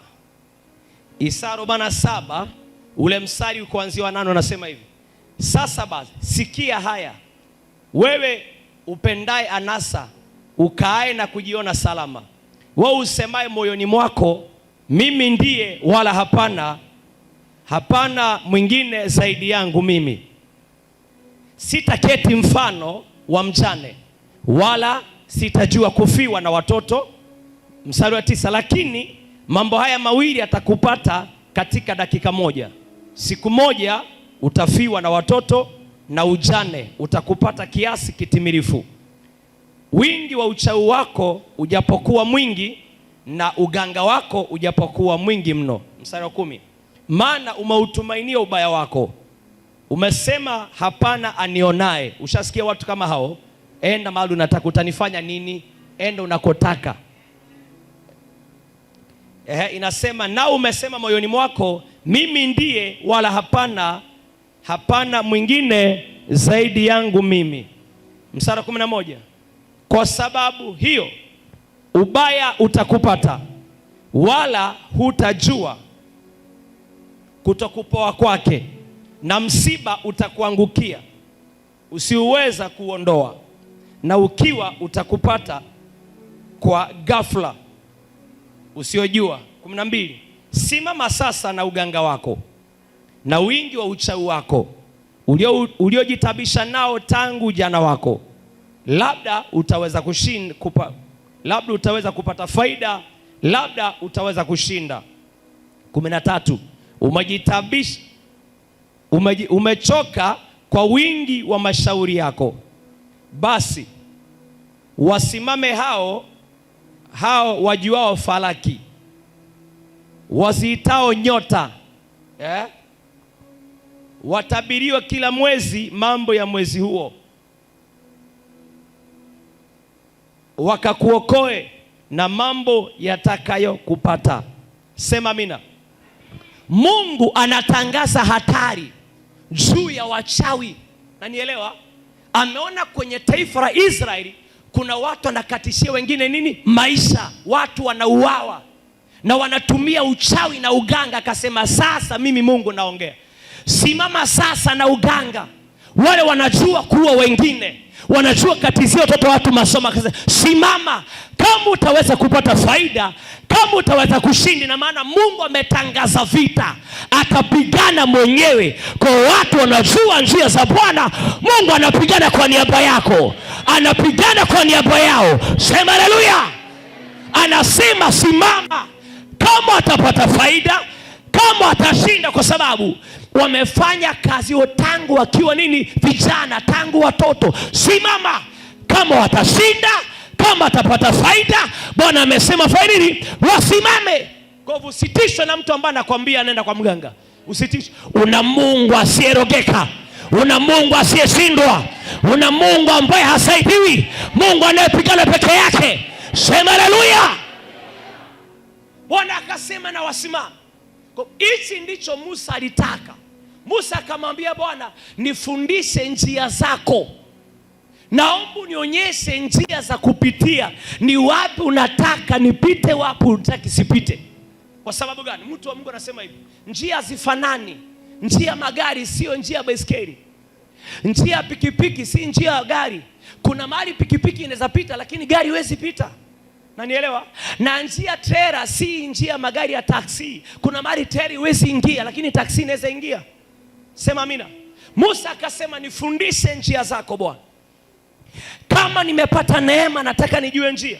Kuna njia zenye ukipitia mtu wa Mungu, nataka kusema ya kwamba ni ngumu sana kustopishwa, ni ngumu sana kuzuirika. Sema amina. Kuna njia Mungu akikupa ya biashara, hata akipambana na wewe hawatanyamazisha biashara yako. Watajaribu lakini hawatanyamazisha. Wanaongea asubuhi, wanaamka unaenda dukani. Wanaongea wanaona tu bado unasonga mbele. Wanaongea wanaona bado stock inaongezeka. Unaona biashara inapanuka, kwa sababu njia biashara yako ni Mungu aliyekupatia, sio mawazo yako. Ulipewa na Bwana. Sema haleluya. Sio mawazo yako, ni Mungu amekupa. Mungu anaweza kupatia njia ambayo hijawahi tumika na mtu mwingine. Hebu mfano niseme hivi. Mtu aliyevumbua soda, Coca-Cola na Fanta Kuna mtu anajua zile chemical anatumia mpaka na leo, na hii ndio namalizaga watu leo. Mungu anakufundisha njia ambayo itainua maisha yako, anakupatia idea kuwa na kampuni, unaanza kuongea kiholela holela, kiholela holela, unakutana madestiny killer, madestiny haka, ukishawareza tu ushamalizwa, kishaambia tu amekumaliza. Lakini angalia kile Musa kile anafanya, anamwambia Bwana nifundishe. Mungu amekupa idea kufanya biashara ina fulani. Umeanza kuuliza kila mtu kwa plot, nasikia kuuza maziwa, nasikia kuuza manguo, nasikia kwenda Mombasa kuleta viatu, nasikia kuleta matamosi. Kwani ni matangazo ya biashara? Bwana asifiwe. Mungu amekupa idea, hapa hakuna hoteli. Jamani, nasikia kufungua hoteli, sisi nitatumia vikombe vya pink ama vya red. Fanya research. Hapo mahali umeambiwa kuna mlango huko, uliza bei. Kama nikitaka mlango nataka kufanya biashara, utanilipishaje? Aseme nenda kwa maduka, fanya window shopping ya nini, vikombe, masufuria, thermos na jug. Ukishamaliza weka chini, piga mahesabu, weka viti, weka meza, weka majiko, weka vijiko, kila kitu ya hoteli. Ukishajua gharama yake, rudi kwa Bwana aliyekufundisha. Bwana, nimeona njia sasa, naomba fimbo kutembelea. Fimbo ni capital. Nipe fimbo Bwana kutembelea hapa. Nipe fimbo kutembelea hapa. Sema haleluya. Na Mungu atakupatia mtaji wa biashara. Yawezekana mtaji wako ni watu utafulia, no problem. Maana utaajiri watu wa kufua. Yawezekana mtaji wako utoshea watu vyombo, no problem. Yawezekana mtaji wako utalima kibarua, no problem, kwa sababu utapewa watu vibarua vya kulima. Ukishapata mwambie Bwana, mtaji nimepata Bwana, sasa nitangulie mbele. Nenda kwa kuhani, mwambie kuhani, nina maono Baba, nataka kufungua biashara, nishapata mlango kwa mahali fulani na nimenunua vitu, nilikuwa naomba Baba njoo uniwekee, unidediketie nyumba ya biashara, ama njoo utamke neno la baraka. Kuhani akuje na mafuta awe, kwa sababu hujui ile nyumba ilipojengwa ni nani alikuja akasema nyumba isijengwe na bado ikajengeka. Na imani yako si imani ya mwenye nyumba. Mwenye nyumba alitoboa akajenga, lakini wewe usipokuwa na imani kama yake utafungua biashara inaisha. Si kama naeleweka? Kuna mtu anamsaidia? Bwana asifiwe. Hapa Kambira Punda, ndugu ya mzee Ibrahimu alifariki hapa. Ndugu yake alipofariki hapa, tulikuwa tumesafiri mimi na Mwakera na wakina pa sababu tumeenda mkutano nje. Baada ya kurudi kukiwa na matanga, ndugu yake amefariki, baba Emmanuel. Tukaenda hapo kupeana pole. Tumetoka, nilikuwa naishi kwa mama Eunice wa Mlamba. Tukaja kupeana pole kwa ndugu yake amefariki. Tukiwa hapo sitting room kulikuwa na kamlima kama bumps. Unakumbuka? Tukiwa nje, Roho Mtakatifu akaniambia hapa kuna kitu nataka nikifanye. Nikamuuliza Bwana ni nini? Hakuniambia. Akaniambia waambie wachimbe hapa. Nikaita Wakio. Wakio ni mtoto wa sister ya shemeji ya dadi. Wakio alikuwa anaishi kwa Pastor Mamkono. Mwakio nikamwambia aka kamlima ni kanini? Akaniambia hata si hatujui. Nikamwambia mama anaweza waruhusu mkachimba hapa jamani. Unaona hata kukimwagika maji mtu akipita hapa anaweza tereza. Kana kaka bumps kabisa, kama cross kwa mlango hivi. Kwa hivyo kila mtu anapita mpaka apitie hapo akiingia ndani. Na wakiwa wakachimba kale kabamsi. Walipochimba kale kabamsi, watu wa Mungu, kulitoka pembe inatoshana hivi. Na hiyo pembe ilikuwa na chupa. Kuna dawa fulani ilikuwa inatokea India, sema Asia huko. Hiyo dawa ilikuwa na kichwa ya muhindi, kachupa kafupi hivi kama Vicks Kingo, chapa shoka, kachupa kanono, yani kachupa ni kafupi lakini kanono sana. Ako kachupa kako ndani ya pembe, na hiyo pembe si ya ng'ombe. Kuna ile mnyama wa porini pembe yake inakuwa imejitwist hivi. Hiyo ndio ilikuwa imezikwa hapo. Hiyo pembe juu iko na kifuniko. Tukatoa kifuniko, baada ya kutoa kifuniko kachupa kakatoka. Nikaambia watu tunafungua kachupa. Kufungua kachupa iko na madawa ndani. Uongo ama kweli? Wale mnakumbuka uongo ama kweli? Hiyo pembe ilichomwa zaidi ya masaa 6 haiishi. Zaidi ya 6 hours. Yes. Hapa Kambira Punda, na brother yake alishakufa tayari. Inakuonyesha wazi ya kwamba yule mzee hakufa kifo cha halali. Ndio nawaambia wale mnafungua biashara mnaenda kupangisha kwa manyumba, ile nyumba si walikuwa merent. Sasa mwenye nyumba anaweza kitu kama ile kweli? Hawezi. Lakini kuna mtu mwenye akutaka ile mwenye nyumba aje akaamua kama wataingia hapa hawataishi. Usende kwa ploti unaishi, ulikuwa na pesa unaishiwa na pesa. Ama magonjwa kila wakati magonjwa. Kama si magonjwa mnakosana kwenye ndoa kila wakati tu mafarakano. Na kama si mafarakano madeni, unakuwa na roho ya madeni sana. Unakuwa na madeni mengi sana. Naomba Mungu aliyeziumba mbingu na nchi, chochote kimepandwa katika jamii ya kwenu, Bwana atakiweka wazi katika jina la Bwana. Atangaza Bwana weke wazi. Inanena Bwana weke wazi. Sema haleluya. Mama alienda mzee watu alienda karenta, analipa rent, hajui. Labda kila saa ni mgonjwa, hakuna mtu anajua. Tunakuja kujua baadaye kuna pembe imezikwa. Hiyo si mambo tumesoma kwa gazeti. Kitu kimetendeka hapa Kambirapunda. Hapa Kambirapunda. Na nikasema Bwana wa majeshi, mama huyu akihama hapa asijenge mbali na Kambirapunda. Mbariki na ploti Kambirapunda, ajenge Kambirapunda. Amejenga ama hajajenga? Si amejenga hapa? Na sasa tuna Mungu mwenye njia, anageuza laana inakuwa baraka, anageuza mateso yanakuwa faida. Sema haleluya. Sema Bwana nifundishe njia zako katika jina la Bwana. Mungu akamwambia Suleimani, kama utashika njia zangu kama baba yako, basi mimi nitakuongeza masiku za kuishi. Akimwambia nitakuongeza masiku inamaanisha kuna watu wamefupishiwa nini? Masiku. Kuna watu wamekatiziwa nini? Masiku. Lakini Bwana akamwambia nitakuongeza na hakutakuwa na mfalme kama wewe. Naomba Bwana akuongeze miaka ya kuishi. Kwenye njia za Bwana tunaongezewa miaka ya kuishi. Kwenye njia za Bwana tunaongezewa maisha, tunaongezewa neema, tunaongezewa kibali cha kutumika. Weka mkono kichwani, sema Baba, niongeze miaka ya kuishi katika jina la Yesu. Wanaopambana na mimi, Bwana pambana na wao. Wanaopigana nami kwa siri, Bwana pigana na wao. Wanaoniendea kwa waganga, umesema kwa neno lako wasimame sasa na uganga wao. Kama watashinda, kama watapata faida, umesema mwenyewe. Sema amina. Mungu apigane kinyume na adui zako. Mungu atete na wanaoteta na wewe. Asante Roho Mtakatifu. Hebu tumsikize Ayubu anasema nini. Ayubu anasema nini kuhusu njia za Mungu? Ayubu anasema nini leo? Habari za njia. Ayubu mlango wa 14, mlango wa 21, ule mstari wa 14. Ayubu 21:14.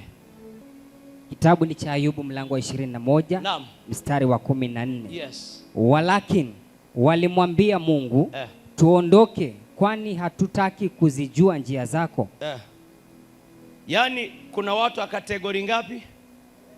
Kuna watu wa kategori ngapi? Kuna watu wanaojua njia za Mungu na kuna watu wasiotaka njia za nani? Ayubu anasema walisema hatutaki. Hata kufanya nini? Rudi usiende 15 please. Mstari 18 media. Walakini wakamwambia Mungu, tuondokee, kwani hatutaki kujua njia zako. Kuna watu wanamwambia Mungu tufanye nini? Moja wapo ni gani? Wakati unaambiwa uokoke unakataa kuokoka, ni kumwambia Mungu hauna haja na njia za Mungu. Unanielewa? Wakati unakosa kutoa fungu la 10 kamili kanisani kama Mkristo, ni kumwambia Mungu hauna njia, hauna haja na njia zake. Kwa sababu Mkristo aliyekomaa katika wokovu, mtu aliyebeba Mungu, hafundishwi habari ya fungu la 10. Hafundishwi. Kwa sababu ni kanuni. Manake fungu la 10 ni insurance ya mtu aliyokoka. Fungu la 10 si maoni ya pastors. Fungu la 10 si maoni ya mtumishi wa Mungu Moses. Fungu la 10 si maoni ya bishops. Fungu la 10 ni command kutoka kwa Mungu. alisema ukitoa fungu la 10 tena kamili, akaagiza vitu vingapi? Cha kwanza akasema atakufungulia madirisha mbinguni, si milango, atafungua madirisha. Na nakumbuka kwamba wakati wa Nuhu Mungu alifungua madirisha nini? Ya mbingu, akanyesha mvua, watu wakafa. Lakini kwa watu wanaotoa fungu la 10, Mungu ameahidi kufungua madirisha ya baraka, si ya mvua ya kuua, baraka. Namba 2, ameahidi kitu hiki. Amesema hivi, atakemea walao. Yaani yote anayekula atakemewa. Cha kwanza, anayekula muda wako. Kama kuna kitu watu wanapoteza ni muda. Na kama kuna kitu cha thamani kuliko pesa ni muda. Ukipoteza muda, umepoteza zaidi ya pesa. Ukiona watu waliofanikiwa ni muda waliotumia vizuri. Narudia tena, watu waliofaulu ni watu waliotumia muda wao nini? Vizuri. Kwa hivyo Mungu amesema atakemea alaye. Kwa roho ambayo inaleta delay kwenye maisha yako, roho ambayo inafanya ustagnate kwenye maisha yako, Mungu ameahidi ataikemea. Lakini kwa watu wasiotoa fungu la 10, mtu wa Mungu nataka kusema hivi, hata kama naomba kwa lugha utarogwa na mchawi. Nakwambia ukweli kabisa. Hata kama unanena kantabira keria, chukua raba futa raba, chukua raba toa raba, chukua raba futa raba. Nanielewa? Kantabira keria, sofa state vile vitambara, Sprite, Coca-Cola, Sprite, na utarogwa ukiwa kanisani. Narudia, utarogwa. Ni sawa na mtu ambaye anaiba sadaka kwa kanisa ama anaiba fungu la 10 kanisani kwa sababu mchungaji amuoni. Nataka kusema ya kwamba umeharibu uzao wako wote. Tafuta namba ya mzee wetu huyu anaitwa nani? Eli. Tafuta namba ya Eli, mpigie simu. Uliza Eli, atakwambia. Watoto wa Eli walikuwa naiba nini? Sadaka. Mungu hakujalishwa wake zao wako mimba, walikufia wapi? Vitani. Sababu ya kuiba nini? Sadaka kwa madhabahu. Na inaweza kuwa haujaiba sadaka madhabahuni, umeibia mtu sadaka nyumbani alikuwa analeta kanisani. Ndani ya moyo wake ametenga hii ni sadaka napeleka kanisani. Umeiba, huyo mtu ameiba, tayari kizazi chake kimeisha. Ai. Yaani leo hata imene hakuna. Ama vitu inaongea ndio vipi? Bwana asifiwe. Na ndio kile nasema. Nimesema nini?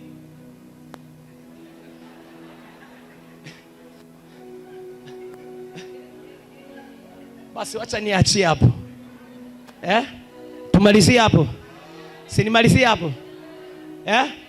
Nimalizie hapo. Bwana asifiwe. Bwana asifiwe. Atakemea alaye.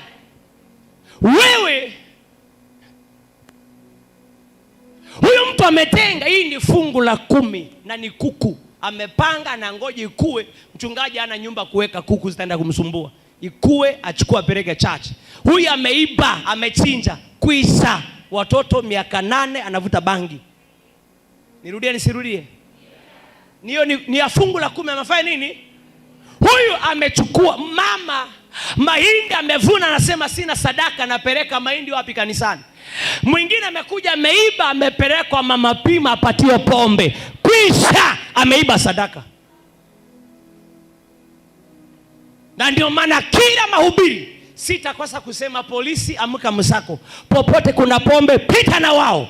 Wakikataa injili hawatakataa manyani, hawatakataa undani prison. Na hii hatu sipopiga makofi nitairudia. Natangaza msako wa chifu na polisi wa Mwatate. Wakipatiwa pesa wasikatae. Wachukue pesa wanunue chakula ya watoto, alipe school fees, lakini mwenye pombe undani. Tumekataa. Ndugu zetu hawataharibika, watoto wetu hawataharibika, wazazi hawataharibika na pombe, hawatasahau familia zao. Hiyo roho tunakataa. Sema haleluya. Bwana asifiwe. Watu wanaiba paka yani mtu anabeba kikapu cha sadaka, before kifike ametoa bahasha ngapi? Na macho yao yako na thermometer kupima pesa. Kuna thermometer ya joto, yao ni ya pesa. Anajuaga hiyo bahasha. Hiyo ni ya Bishop Ponga, iko na 2000 hiyo. Na hiyo ndiyo anapita nayo.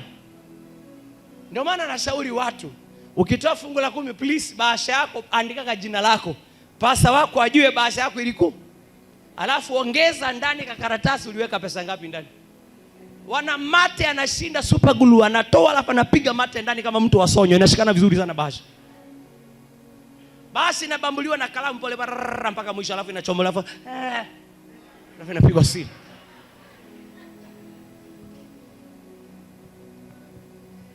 Sema amina. Leo naomba ya kwamba wabadilike mapema katika jina la Bwana. Yawezekana hawako hapa wananisikia mahali wako. Natangaza wasikie mapema. Wanamaliza familia zao. Meza ya Bwana imefanya ibada, meza ya Bwana biskuti zimeachwa. Mtu anaweka ulafi kwa biskuti na ziko madukani. Anapita huyo ati nilikuwa naenda kusalimia pastor. Wapi? Mkate wa meza wa Bwana.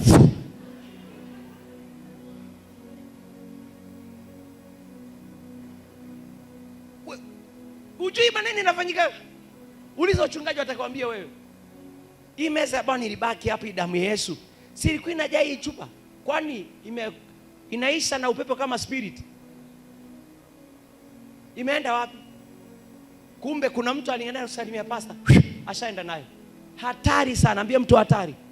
Ndio maana Musa akasema nifundishe njia za Ayubu. Akasemaje? Ayubu akasema walisema hatutaki njia za nani? Za Mungu. Wakati unakataa kuokoka ni kumwambia Mungu hautaki njia zake. Na mtu wa Mungu hakuna shortcut kukutana na Mungu. Kukutana na Mungu hakunaga shortcut. Njia ni moja. Ambia mtu njia ni moja. Hakunaga shortcut hapo, njia ni moja. Hakuna. Na njia za Mungu shetani hawezi akasimama, hawezi. Mahali rais anapita kunaka road block.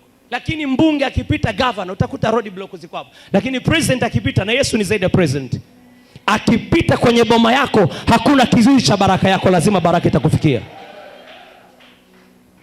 Sema amina. Asante Roho Mtakatifu, ninakuabudu. Tumesema nini? Tumesema nini mtu wa Mungu? Nisiongee na kumbe watu washikiri neno. Tumesemaje? Hakuna nini? Hakuna nini? Kwa watu wanaojua njia za nani? Na hakuna shortcut za kukutana na Mungu. Asante Roho Mtakatifu. Pokea utukufu mbinguni. Pokea heshima na enzi. Nguvu ni zako. Ni nini maana ya njia za Mungu? Tunapoongea kuhusu njia za Mungu, ni nini maana ya njia za Mungu? Maana njia za Mungu ni nini? Kitabu cha Yohana mlango wa 14 mstari wa 6. Yohana 14:6. Nini maana ya njia za Mungu? Tunaposema zijue njia za Mungu, maana ya njia za Mungu ni nini? Yohana 14:6 inasema, Yesu akawaambia, mimi ndimi njia ya kweli na uzima. Mtu haji kwa Baba ila kwa njia ya mimi. Kwa hivyo tunapoongea habari ya njia za Mungu ni kusema mjue Yesu Kristo. Ukimjua Yesu vizuri, umejua njia za Mungu. Wakati unapookoka, umejua njia ya Mungu. Sema amina. Njia za Mungu ya kwanza ni Yesu ndio njia.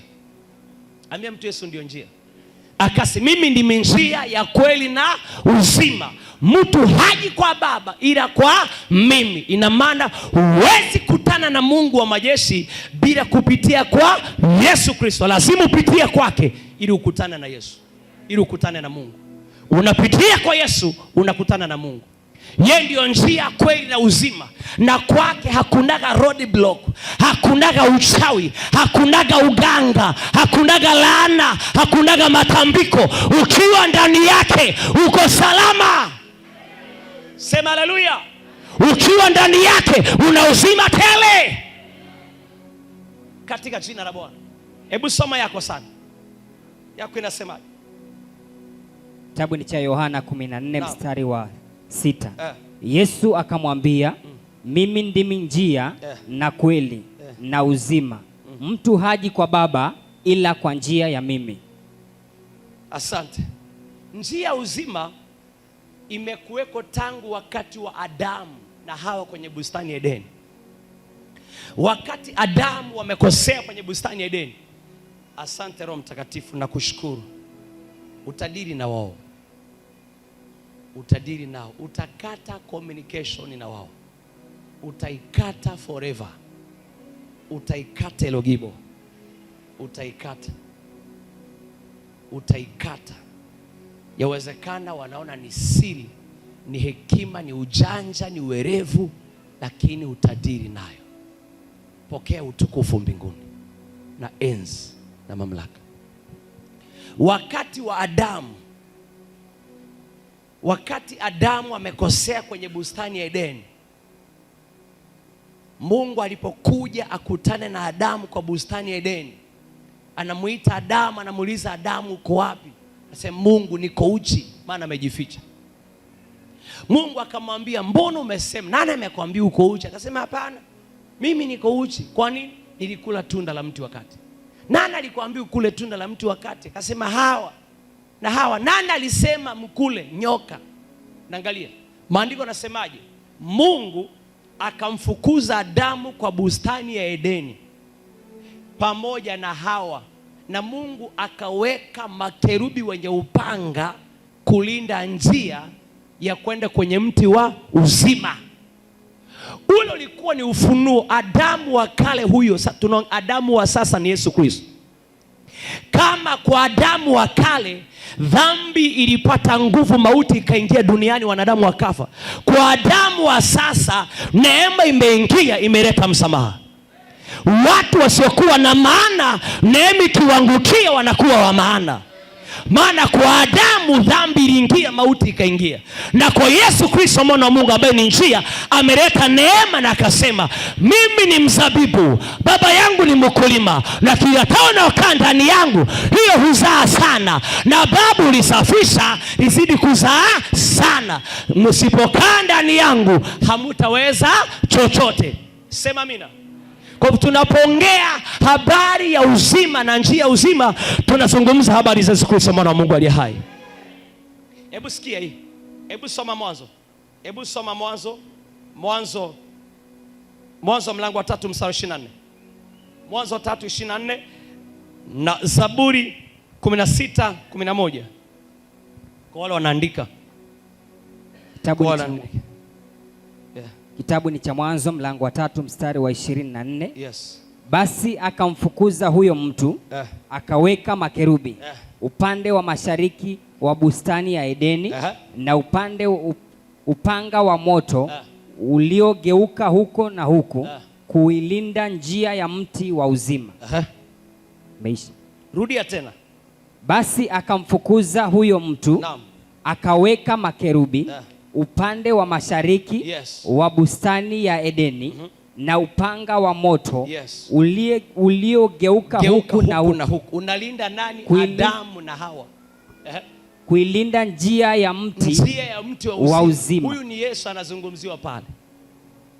Mwanadamu alipoumbwa akawa kwenye bustani ya Edeni, Mungu alimuumba kama kiongozi na kama mtawala, akampa uwezo wa kuongoza na kutawala. Lakini alipotenda dhambi tu, Mungu akamtoa kwenye bustani ya Edeni, akachukua mamlaka iliyokuwa ndani ya mwanadamu, Mungu akaregesha kwake. Lakini Yesu Kristo mwana wa Mungu amekuja kuturegeshea. Chochote kilipotea wakati wa Adamu, tunaregeshewa tena katika jina la Bwana. Sema amina. Yesu ndiyo njia, kweli na uzima. Adamu anafukuzwa kwa bustani ya Edeni, na Mungu anaweka mlinzi ambaye analinda njia mti wa uzima, ili wasije wakala mti wa uzima wakaishi wakajua mema na mabaya, na wakaishi milele bila kukufa tena. Na Bwana akaweka makerubi mwenye upanga unaozunguka huku na huku, na Maria sema ya kwamba neno la Bwana ni upanga ukatao kuwili. Bwana asifiwe. Ni upanga ukatao nini? Kuwili. Naomba ya kwamba kama Yesu ndiyo njia uzima, ni nani atakuzuia kupona? Nani atakuzuia kufunguliwa? Kama yeye ndio njia ya uzima, nani atakataa usipone? Nani atakataa watu wasiokoke? Nani atakataa watu wasikombolewe? Watapambana lakini hawataweza. Daudi akasema, Zaburi 118 mstari wa 13, akasema hivi, ulinisukuma sana ili nianguke, lakini Bwana akanisaidia. Yaani kumbe kuna kusukumwa, lakini pia kuna kusaidiwa na Bwana. Nani anasaidiwa kwa sababu gani? Anajua njia za Bwana. Wanaotembea katika njia za Bwana hawaangushwagi kiholela holela, hawaangushwagi kiujinga. Kuna mchawi atakuangusha, kuna mganga atakuangusha, hakuna mganga atakuangusha. Natangaza kuna mganga atakuangusha, wala kuna mchawi atakuangusha. Sema haleluya. Ulinisukuma sana ili nianguke, lakini Bwana akanisaidia. Mstari wa 17 akasema, sitakufa nami nitaishi. Kwa nini aishi? Amezijua njia za Bwana. Sema amina. Hebu niwekee mstari wa 17. Soma yako sana. Sitakufa bali nitaishi, nami nitayasimulia matendo ya Bwana. Amina. Ambia hali yako ya kwamba hautakufa. Maono yangu hayatakufa. Hatima yangu haitakufa. Katika jina la Bwana majeshi. Watu wanaojua njia za Bwana, Mungu hupigana kwa niaba yao. Mungu hupigana kwa niaba yao. Hawajipiganii, wanapiganiwa na Mungu. Kitabu cha Kumbukumbu la Torati 28 mstari wa 7. Kumbukumbu la Torati 28 mstari wa 7. Inasemaje? Kitabu ni cha Kumbukumbu la Torati mlango wa 28 mstari wa 7. Bwana atawafanya adui zako wainukao juu yako kupigwa mbele yako. Watakutokea kwa njia moja, lakini watakimbia mbele yako kwa njia 7. Rudia tena. Bwana atawafanya adui zako wainukao juu yako kupigwa mbele yako. Watakutokea kwa njia moja, lakini watakimbia mbele yako kwa njia 7. Wakina nani wanajua njia za Bwana? Mungu atafanya adui watakuja kwa njia moja, wanatawanya kwa njia 7. Niruhusu nitangaze ya kwamba kila vikao wamekaa kinyume chako, wamekaa kinyume na biashara, na vitawanya kwa damu ya kondoo. Natawanya kila vikao, tunatawanya vikao zao, tunatawanya mikutano yao. Wanaokaa kinyume na maisha yako, tunatawanya mikutano yao. Sema tawanya. Tawanya. Sema haleluya. Haleluya. Na wengine najua mwatatu umesukumwa sana. Nataka kusema ya kwamba wale wanaokusukuma kwa taarifa yao, wewe si mbegu ya kuangushwa. Hawataangusha maono yako, hawataangusha hatima yako, hawataangusha kazi yako. Wapatie nafasi, wapeleke umbea kwa your boss. Yawezekana bosi wako anapewa maneno, yawezekana landlord akapewa maneno kwa ajili yako, kufukuzwa, upandishwe rent. Yawezekana wakapeleka popote, wapatie nafasi. Taarifa nilionayo kwamba hawataweza. Watapambana lakini hawataweza. Watapambana lakini hawataweza. Sema haleluya. Haleluya. Maandiko yanasema mwenye haki anaweza anguka mara 7, lakini bado akasimama na akatembea tena. Utatembea tena. Utatembea tena. Utatembea tena. Amen. Utatembea tena. Kibiashara. Utatembea tena. Kwenye ndoa. Utatembea tena. Kwenye masomo. Na watoto wako watapita tena. Watasoma tena. Watagraduate tena. Watafaulu tena. Sema power. Power. Hebu tafuta mtu, mpatie high five, mwambie mimi nitatembea tena. Mimi nitatembea tena. Mpatie mwingine 5, mwambie nitatembea tena. Tembea tena. Mwambie mwingine ya kwamba utainuka tena. Maandiko yanasema kuna matumaini kwa mtu uliokatwa kwa harufu ya maji, utachipuka tena. Natangaza kuchipuka tena. Waliokata maombi yako, waliokata anga yako, waliokata biashara, waliokata watoto wako, waliokata maono yako, waliokata kanisa la Bwana, waliokata wanao, waliokata hatima yako, natangaza kuchipuka. Utachipuka tena. Utachipuka tena. Utachipuka tena. Roho wa Bwana atakuchukua tena. watangaze ya kwamba kuna watu wanachipuka. Kiwango utaomba hujawahi omba hivyo. Kiwango utahubiri hujaihubiri hivyo. Kiwango utaimba hujawahi imba hivyo. Kiwango utatumika haujawahi tumika hivyo. Kuna watu wanachipuka. Bila tangaza kuchipuka. Kuna tangaza kuchipuka. Bila tangaza kuchipuka. Bila tangaza kuchipuka. Sema power.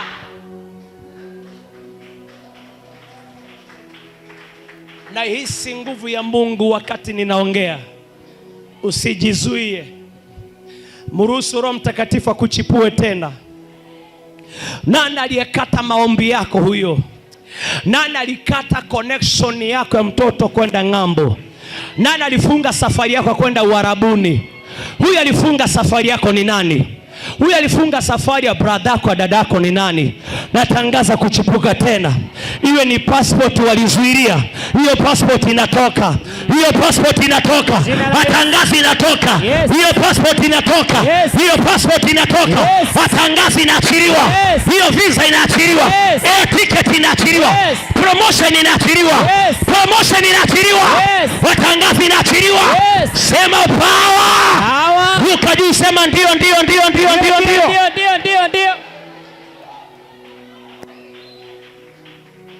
Yes. Njia za Mungu. Hautakufa tena. Yesu ndio njia uzima. Ina maana vile president akienda ama governor siku ya sherehe ya serikali ya county, wakati kunakuwa na sherehe za serikali ya county, unakuta kwamba kuna barabara imetengenezwa kwa carpet kamewekwa, governor anatembea kwa carpet, maana anapewa heshima kama rais wa county. Pia rais wa nchi anatandikwa kwa carpet wakati anakaribishwa kwa jukwaa, anatembea. Yani hivyo ndivyo Mungu anatandika uponyaji. Ndio maana Daudi akasema katika Zaburi ya kwamba mahali mgonjwa amelala umemtandikia uponyaji. Mungu akutandikie uponyaji. Mungu akutandikie uponyaji. Huyo mgonjwa pale yako wanatandika uponyaji. Watoto ambao hawajawahi tembea wanatandika uponyaji. Wale hawajawahi zaa, mama aliolewa hana mtoto, wanatandika uponyaji. Sema power. Mungu anatandika uponyaji. Ninaona Mwatate kuna watu wanatembea juu ya upako, juu ya miujiza, juu ya neema ya Bwana. Waliokota miguu yako, waliokota nyoyo za miguu wakaenda kuroga, waliokata nguo yako ukiwa umeianika nje, waliokata kiatu chako, waliokota mate yako, waliokota pepo ya mtoto. Natangaza ya kwamba Bwana amesema masomo ya mwanao hawataua wachawi. Baraka mtoto wako, ndoa ya dada yako, ndoa ya brada yako haitauawa. Kuna upako unatembea, kuna neema inatembea. Hawataua maono yako, hawataua biashara, hawataua kazi yako, hawataua kipawa chako. Mungu anatandika uzima, anatandika uzima, anatandika uzima. Sema power. Mimi naongea na mtu ambaye amekuja kutane na Mungu. Kama Yesu ndio njia na umeokoka, hii ni wazi kabisa ya kwamba kila mara Mungu anapoachilia ujazo, udhihirisho wa nguvu za Roho Mtakatifu, lazima zikuje juu yako. Lazima nguvu ya Mungu ishuke juu yako. Yani inamaanisha kwamba popote unaenda wewe ni mtu wa kufaulu kila kunapoitwa leo. Naomba Sauli alipokutana na Mungu wa mbinguni, kutoka Sauli akaitwa Paulo. Petero alipokutana na Mungu wa mbinguni akiwa mvuvi wa samaki, aligeuzwa kutoka mvuvi wa samaki akafanyika mvuvi wa watu. Naomba Bwana akutane na wewe, maana uko kwenye njia tayari. Yote aliyookoka uko kwenye njia za sawa za kukutana na Bwana wa mabwana. Natangaza Bwana akutane na wewe. Natangaza Bwana akutane na wewe. Mimi sitaki kukutana na watu Ukienda kwa interview, Mungu akutane na wewe. Yes. Ukiitwa kwa interview, Bwana akutane na wewe. Ukipeleka mtoto shule, Bwana akutane na yeye. Akiwa darasani, Bwana akutane na yeye. Ukiwa kwa biashara, Bwana akutane na wewe. Atangaza kutane nawe. Atangaza kutane nawe. Sema haleluya. Haleluya. Ninaongea na mtu, kuna hali unapitia inaumiza moyo wako. Ninaongea na mtu ambaye una kitu kimekuwa sugu kwa maisha yako, katika jina la Bwana. Ninaongea na mtu kwa damu ya mwana kondoo. Bwana akutane na wewe katika jina la Bwana majeshi aliye hai. Bwana akutane na wewe katika damu ya mwana kondoo.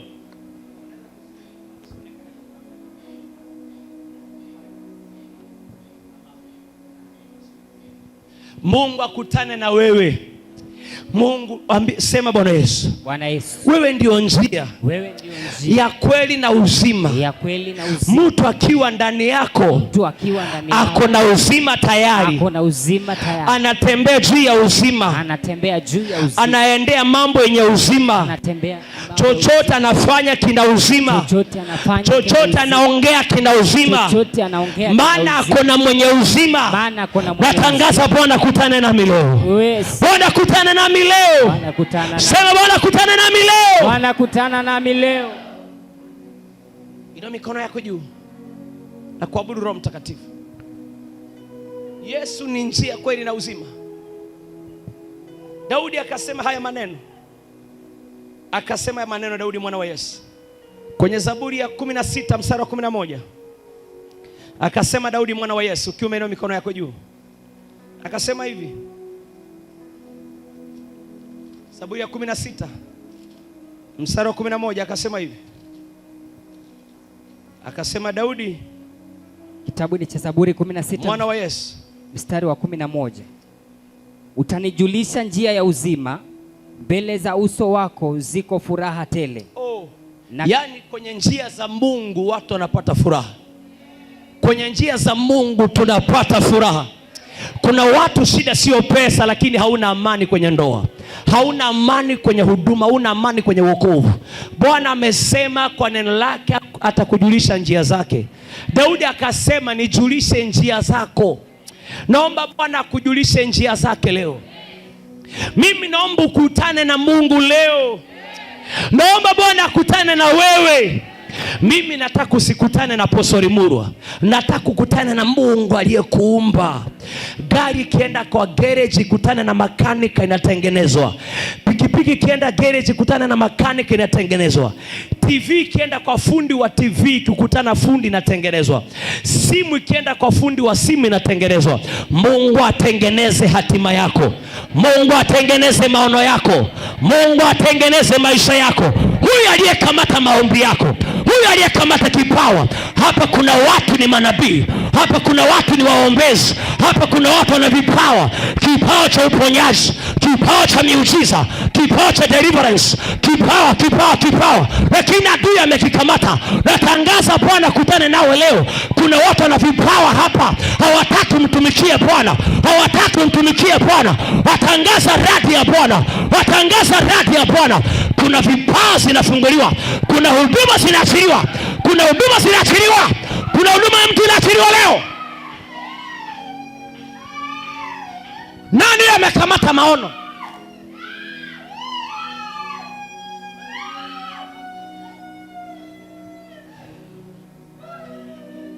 Hata wale wanaibia watu kupitia mitandao, mikono wanaotumia kuiba, iparalyze hiyo mikono. Natangaza mikono iparalyze. Ninanena iparalyze ile mikono wanatumia, na akili wanaotumia kuiba, wanaohack account za watu, wakaparalyze akili. Watu IT wanyang'anyi upatio huu uliokoka. Mungu wanyang'anyi ufahamu huu ulete wewe. Mungu wanyang'anyi akili. Wanaibia watu kwa mitandao. Natangaza kama nabii wa Bwana, wakaparalyze hiyo mikono, wakaparalyze mawazo, wakaparalyze mawazo yao katika jina la Yesu. Ninaongea na mtu ambaye unataka kuwa na kampuni, Kuna watu wana maono ya kuwa na shule, una maono kuwa mtu fulani kibiashara, una maono kufanya biashara transportation, una maono kuwa kujenga estate, nyumba za rental, una maono kuwa na kampuni. Kuna watu ulishare na wao, tangu uliposhare na wao vitu vikaanza kukuharibikia. Ninatangaza kwa damu ya mwana kondoo, huyu aliyekuja kichawi na akakamata maono yako, nimetumwa na Roho wa Bwana, ninakuendea kiroho, naenda kiroho, tunaregesha leo. Yes. Unaona vile huyo unaregesha yake. Yes. Cameraman, kama unaweza onyesha kile kinaendelea hapa chini. Yes. Ndio wale wako online wao connected na ibada kikamilifu. Unaona vile anafungua miguu yake huyu, inamaanisha miguu ilirogwa. Kuna vile amefungwa asiende mbali. Vile huyu anafungua miguu yake, na tuma nguvu ya Mungu ifanya msako. Wale mnawako na moto kwa miguu, mnawako moto miguu usiku, ama ukikaa ukisoma Bible, ukiwa na maombi marefu unaanza kulala, waliokamata anga yako, na mtuma Roho wa Bwana, natuma msako wa kiroho, natangaza msako wa kiroho, natangaza msako wa kiroho, nakamata. Ndio hiyo. Unatembelewa. Mwingine pale anatembelewa.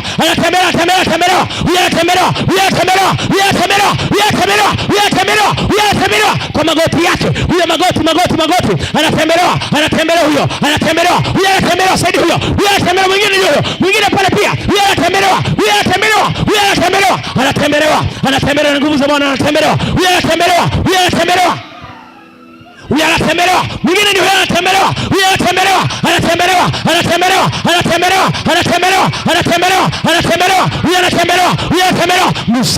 Msako. Atangaza power.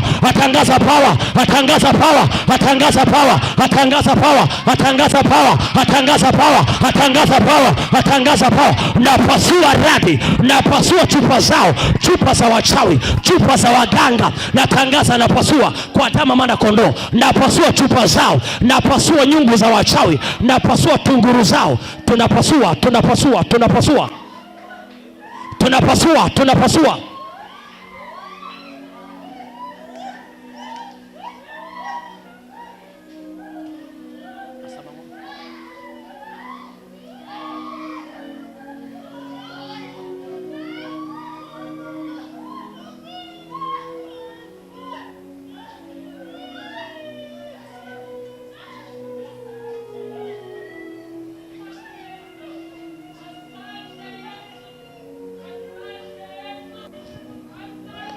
Ina mikono yako juu. Naongea na mtu anataka kutane na Mungu.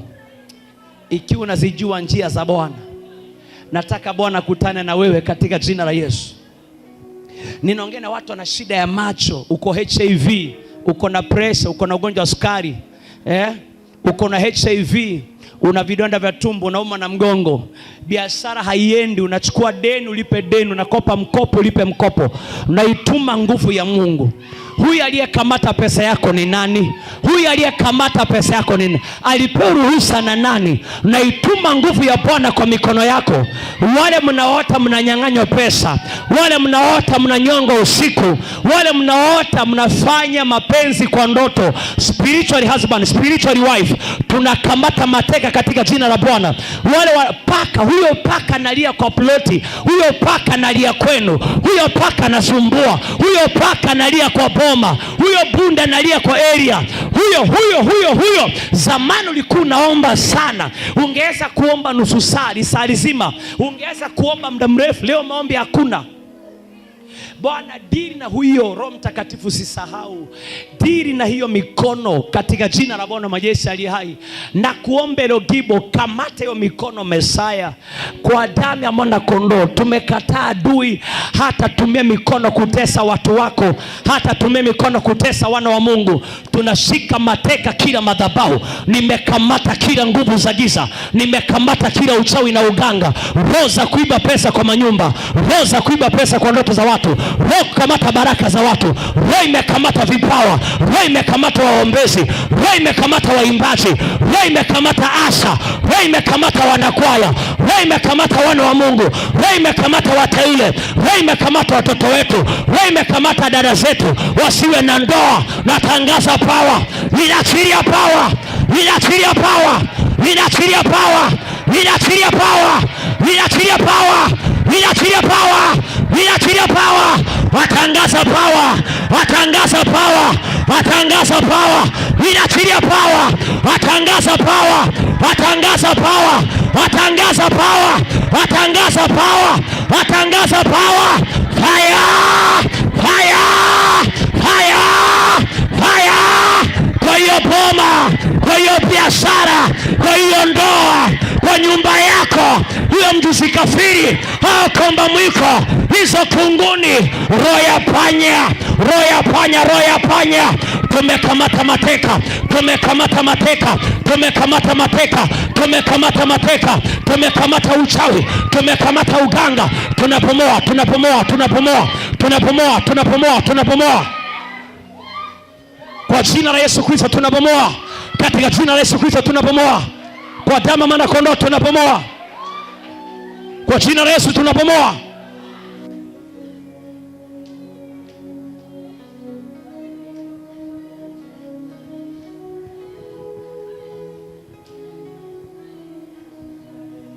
Njia ya pili ama njia nyingine ya kukutana na Mungu ni sadaka yako. Dorcas anakutana na nguvu za Mungu ambaye ni Mungu mwenyewe kupitia Petero akiwa amekufa. Maandiko yasema ya kwamba Dorcas akafa. Wanawake wajana wakasema huyu hatazikwa. Tunaomba Petero akuje kwanza.